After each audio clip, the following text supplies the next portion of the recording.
Hello guys, welcome back. कैसे हैं आप सब? उम्मीद करता हूँ कि सब खैरियत से होंगे। दोस्तों, आज की इस वीडियो के अंदर हम बल्गारिया कंट्री को डिस्कस करेंगे कि अगर आप यूरोप में आना चाहते हैं, स्पेशली शेंजन एरिया में, तो क्या बल्गारिया का वीज़ा लेना आपके लिए मुफीद होगा या नहीं होगा। बल्गारिया का वीज़ा आप कैसे ले सकते हैं, बल्गारिया का वर्क वीज़ा आपको कैसे मिलेगा या स्टूडेंट वीज़ा, उसके ऊपर हमारी बहुत सी वीडियोज़ ऑलरेडी मौजूद हैं यूट्यूब वीडियोज़ पर, वो आप जाके देख सकते हैं।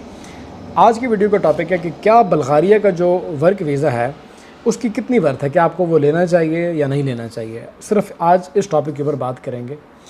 गाइस, बल्गारिया कंट्री शेंजन का पार्ट बिल्कुल है, लेकिन ये एक लंबे अरसे से शेंजन का पार्ट नहीं है, बल्कि ये रिसेंटली शेंजन का पार्ट बना है। रोमानिया हो, बल्गारिया हो, तो इन दोनों कंट्रीज़ को काफ़ी सारी अभी अपने स्ट्रक्चर को डेवलप करने की ज़रूरत है। बल्गारिया तो खैर बहुत ही पीछे है। बल्गारिया स्टिल अपने स्ट्रक्चर को बेटर करने की कोशिश कर रहा है। डेवलपमेंट के काफ़ी सारे प्रोजेक्ट्स चल रहे हैं वहाँ पे, और बहुत बड़ी तादाद में इंडियन, पाकिस्तानी, श्रीलंका, नेपाल से लोग बहुत बड़ी तादाद में कंस्ट्रक्शन की फील्ड में बल्गारिया में काम कर रहे हैं। बहुत सारी बल्गारिया के अंदर ऐसी कंपनीज़ मौजूद हैं जो कि इंटरनेशनल वर्कर्स को हायर करती हैं। बड़ी तादाद उनमें श्रीलंकन और नेपालियों की है। पाकिस्तानी भी हैं लेकिन कम हैं, इतने ज़्यादा नहीं है पाकिस्तानी। इंडियंस हैं, श्रीलंकन्स हैं, नेपाली हैं, बांग्लादेशी हैं। तो बल्गारिया का जो वर्क वीज़ा है गाइस, वो कैसे काम करता है। बल्गारिया का वर्क वीज़ा अगर आपको चाहिए तो गल्फ़ कंट्री से अगर आप हो, आप ऑलरेडी किसी गल्फ़ के कंट्री में काम कर रहे हो, तो फिर तो आपके लिए काफ़ी इजी है, क्योंकि वहाँ पे काफ़ी सारी ऐसी कंपनीज़ और एजेंसीज़ बैठी हैं जो कि आपको बल्गारिया का वर्क वीज़ा देती हैं, आपको इस मामले में आगे एंटरटेन करती हैं वो।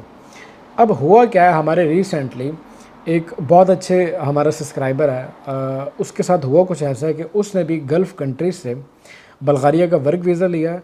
बल्गारिया वर्क वीज़े के ऊपर आया है वो, और यहाँ आने के बाद उसको 3 साल का रेजिडेंस कार्ड इशू किया कंपनी ने। 3 साल का रेजिडेंस कार्ड उसको मिला है। तो अब क्या ये जो 3 साल का बल्गारिया का रेजिडेंस कार्ड है, इसकी क्या इतनी वर्थ है कि इसके लिए आप पाकिस्तान से, इंडिया से, नेपाल, बांग्लादेश से आप लाखों लाखों रुपए दे के और हज़ारों यूरो अपने आप इन्वेस्ट करके और इस वीज़ा के ऊपर यहाँ पे आएँ। अब आने के बाद, बल्गारिया आने के बाद, हमारे उस सब्सक्राइबर को 3 साल का रेजिडेंस कार्ड इशू किया गया, लेकिन जैसे ही उसको रेजिडेंस कार्ड दिया है कंपनी ने, तो कंपनी ने उससे उसका पासपोर्ट लेके रख लिया। अब ये आपको बताता चलूँ कि श्रीलंका और नेपाल, इन दोनों कंट्रीज़ की एम्बेसी बल्गारिया के अंदर मौजूद नहीं है।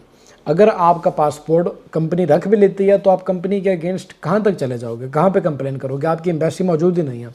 अगर आप बल्गारियन लेबर कोड में चले भी जाते हैं तो वहाँ जाने के लिए भी आपको डॉक्यूमेंटेशन की ज़रूरत पड़ती है। बगैर डॉक्यूमेंट्स के तो आपसे वहाँ पे भी कोई बात नहीं करेगा।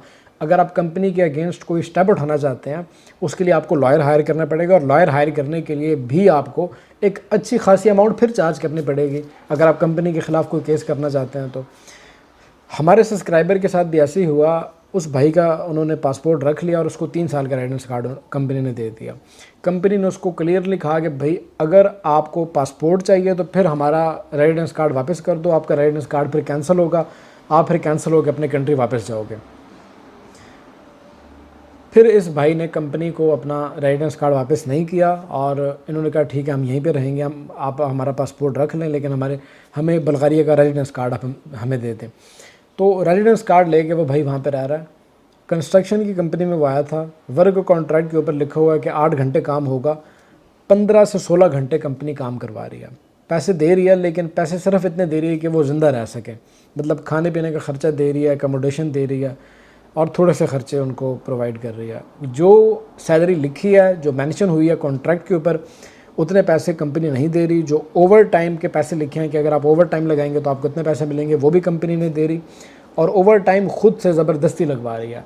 कंस्ट्रक्शन की फील्ड में पूरी दुनिया के अंदर कानून है कि 8 घंटे से ज़्यादा वर्कर काम नहीं कर सकता। स्पेशली यूरोप के कंट्रीज़ के अंदर अगर कोई कंस्ट्रक्शन वर्कर 8 घंटे से ज़्यादा काम करता है और वो लगातार ऐसे काम करे, और उसकी कोई कंप्लेन अगर उस कंपनी के अगेंस्ट चला जाए लेबर कोर्ट में, तो उस कंपनी को बैन कर दिया जाता है। क्योंकि कंस्ट्रक्शन की फील्ड और ट्रक ड्राइविंग की फील्ड, ये ऐसी फील्ड है जिसके अंदर लेबर को ब्रेक ज़रूर चाहिए होती है, क्योंकि ये फ़िज़िकल काम होते हैं दोनों।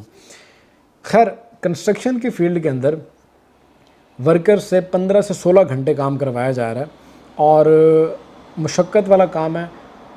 जो उनको अकोमोडेशन दी गई है, एकोमोडेशन के अंदर एक एक कमरे के अंदर 8-8, 9-9 बंदे हैं। ज़मीन पर उन्होंने मैट्रेसेस लगा रखे हैं, जो भी है। एकोमोडेशन भी उनकी इतनी अच्छी नहीं है, और कंपनी भी इतनी हेल्पफुल नहीं है। और जो प्रॉमिसेस करके वो भाई आए थे दुबई से या गल्फ़ कंट्री से यहाँ पे आए थे, तो वो कोई भी जो चीज़ें हैं वो उनको नहीं प्रोवाइड की गई। और अगर वो अपनी कंपनी से बात कर रहे हैं, जिन कंपनी के थ्रू वो यहाँ पे आए थे, जिस एजेंसी के थ्रू, वो उन्होंने अपने हाथ खड़े कर दिए। वो कह रहे हैं भाई हमारा काम था आपको यहाँ से बल्गारिया में भेजना, अब आगे आप खुद जाने, आपने खुद जो भी डील करना है आप खुद कंपनी के साथ डील करें, हमारा अब इसमें कोई लेना देना नहीं है इस चीज़ के साथ। तो वीडियो बनाने का मकसद ये है गाइज़, और आप लोगों को एजुकेट करने का मकसद ये है कि बल्गारिया रिसेंटली शेंजन का पार्ट बना, इसलिए बल्गारिया हो, रोमानिया हो, क्रोएशिया हो, इन तमाम कंट्रीज़ के अंदर स्टिल लेबर राइट्स जो हैं वो उस तरीके से फ़ाल नहीं है जिस तरीके से बाकी के शेंजन कंट्रीज़ में हैं। तो अगर आप इन कंट्रीज़ में आ रहे हैं तो आप जिस एजेंसी के थ्रू आ रहे हो, जिस कंपनी के थ्रू या जिस एजेंट के थ्रू आप आ रहे हो, आपने उसके साथ एक कॉन्ट्रैक्ट पहले साइन करना है अपने कंट्री के अंदर कि भाई जो चीज़ें कॉन्ट्रैक्ट के ऊपर लिखी हुई हैं, अगर इससे हट के एक चीज़ भी अलग हुई तो फिर उसके पाबंद आप होंगे, उसके ज़िम्मेदार आप होंगे। फिर अगर आप बग़ैर कॉन्ट्रैक्ट साइन किए या बग़ैर ये मुआहदा किए यहाँ आ जाते हो, तो फिर आपको कंपनी यूज़ करेगी, आपका बेदरेग इस्तेमाल करेगी, ज़्यादा आपसे ओवर टाइम लिया जाएगा और उसकी आपको पेमेंट भी नहीं करेगी कंपनी। तो इन चीज़ों के लिए आपने फिर मेंटली तैयार रहना है। अब एक वर्कर जो गल्फ़ कंट्रीज़ से यहाँ पे आता है, तो उसकी पहली और आखिरी कोशिश या पहली और आखिरी मंजिल जो होती है वो यही होती है कि भाई कुछ टाइम गुजारने के बाद मुझे पासपोर्ट मिल जाएगा, मुझे डॉक्यूमेंट मिल जाएंगे और मैं यहाँ पे सेटल हो जाऊँगा। क्योंकि सैलरीज़ तो गल्फ़ कंट्रीज़ में भी उनको मिलती हैं और अच्छी सैलरीज़ मिलती हैं, लाइफस्टाइल भी अच्छा है, खाना पीना सब कुछ बढ़िया है यहाँ की निस्बत से। वो सिर्फ एक लालच में यहाँ आते हैं कि भाई हमें लॉन्ग टर्म डॉक्यूमेंट मिल जाएंगे, हमारी लाइफ सेट हो जाएगी। लेकिन ये जो कंपनीज अभी इस वक्त बल्गारिया में काम कर रही हैं गाइज़, ये जो वर्कर पुराना है, यानी कि जिस वर्कर को 2 साल 3 साल हो गए हैं, तो उस वर्कर को ये कैंसिल करके और अपने कंट्री वापस भेज रहे हैं। उसको कह रहे हैं कि भाई आपके डॉक्यूमेंट अब हमने एक्सटेंड नहीं करने, आप अपने कंट्री वापस जाओ और दोबारा वीज़ा अप्लाई करके बल्गारिया का और दोबारा आओ। कंपनीज जानबूझ के ये कर रही हैं और इनका मोटिव कंपनीज का यही है कि भाई कोई बंदा यहाँ पे पक्का ना हो, किसी बंदे को डॉक्यूमेंट परमानेंट मिले नहीं या कोई बंदा पासपोर्ट तक पहुँच ही ना सके। तो अगर भाइयों आप लोग गल्फ़ कंट्री से स्पेशली यहाँ बल्गारिया में ये सोच के आ रहे हो कि आपको यहाँ पे पीआर मिलेगी, पासपोर्ट मिलेगा, तो फिर वो एजेंट या वो कंपनी चूज़ करो जो कि आपके हर सवाल का बाद में भी जवाब दे, यहाँ आने के बाद भी आपकी हेल्प करे जो। क्योंकि मैक्सिमम 99% जो एजेंट हैं, जैसे ही आपके पासपोर्ट में वीज़ा स्टैंप हो जाता है, या तो वो आपको ब्लॉक कर देते हैं या आपके मैसेज का वो रिस्पॉन्स ही नहीं करते।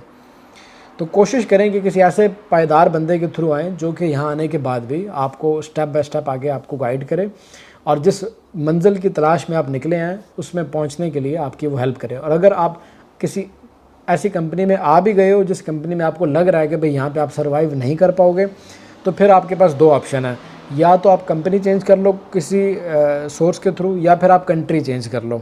2 काम आपने करने हैं। अगर इन दोनों में से कोई काम भी आपने ना किया तो फिर जो आप इतने लाख रुपए लगा के यहाँ पहुँचे हो बल्गारिया के अंदर, वो अमाउंट भी आपकी ज़ाया हो जाएगी और आप अपने डॉक्यूमेंट यहाँ से कैंसिल करवा के दोबारा अपने कंट्री वापस गए होगे। तो ये चीज़ें आपने माइंड में रखनी है कि बल्गारिया वर्थफुल कंट्री है। आप अगर आते हैं यहाँ पे लाखों रुपए लगा के और हज़ारों यूरो चार्ज करके अगर आप यहाँ पे आ रहे हैं, तो क्या ये आपके लिए वर्थफुल कंट्री है या नहीं है। आज की वीडियो इसी टॉपिक के ऊपर थी। अगर वीडियो अच्छी लगी हो और इन्फॉर्मेटिव लगी हो तो वीडियो को लाइक कीजिएगा। इस टॉपिक के ऊपर बातें करने को और मेरे साथ पास बहुत सारी हैं। आप लोगों को कोई भी सवाल हो बल्गारिया के रिलेटेड, आप वो मुझे कमेंट सेक्शन में बता दें। हम इंशाल्लाह कोशिश करेंगे कि नेक्स्ट जो टॉपिक हो हमारी वीडियो का वो उसके ऊपर हो।